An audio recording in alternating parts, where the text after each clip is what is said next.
বন্ধক রাখা জায়েজ আছে।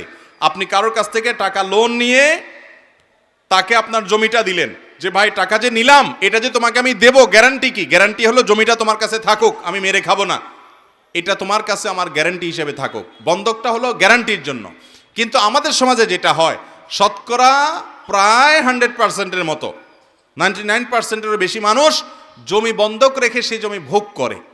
এটা সুস্পষ্টভাবে নাজায়েজ কাজ। অনেক উলামা একরাম এটাকে একটা হারাম বলেছেন, অনেকে মাকরুহ তাহরিমি বলেছেন, কিন্তু এটা নাজায়েজ এবং গুনাহের বিষয়, এ ব্যাপারে কারো কোনো সন্দেহ নেই। কারণ কুল্লু কারদিন জাররা নাফআন ফাহুয়া রিবা, যেই লোনের বিনিময়ে কোনো বেনিফিট নেন আপনি, সেটা সুদ হিসাবে গণ্য হয়, রিবা হিসাবে গণ্য হয়। এই জন্য অনেক উলামা একরাম এটাকে রিবা বলেছেন, সুদ বলেছেন। অর্থাৎ আমার জমিটা আপনাকে দিলাম, আপনি আমাকে 5 লাখ 10 লাখ টাকা দিলেন, আমার বিপদ হয়েছে, সেজন্য সেই টাকাটার আমি কাজ সারলাম। যতদিন আপনার টাকা আমি শোধ না করব, বিনিময়ে যিনি টাকা দিয়েছেন তিনি ওই বেচারা যিনি লোন নিয়েছেন তার জমি ভোগ করবেন। তাহলে আপনি লোন দিয়েছেন, বিনিময়ে যে উপকার ভোগ করছেন, ফায়দা হাসিল করছেন, এটা গুনাহ হবে।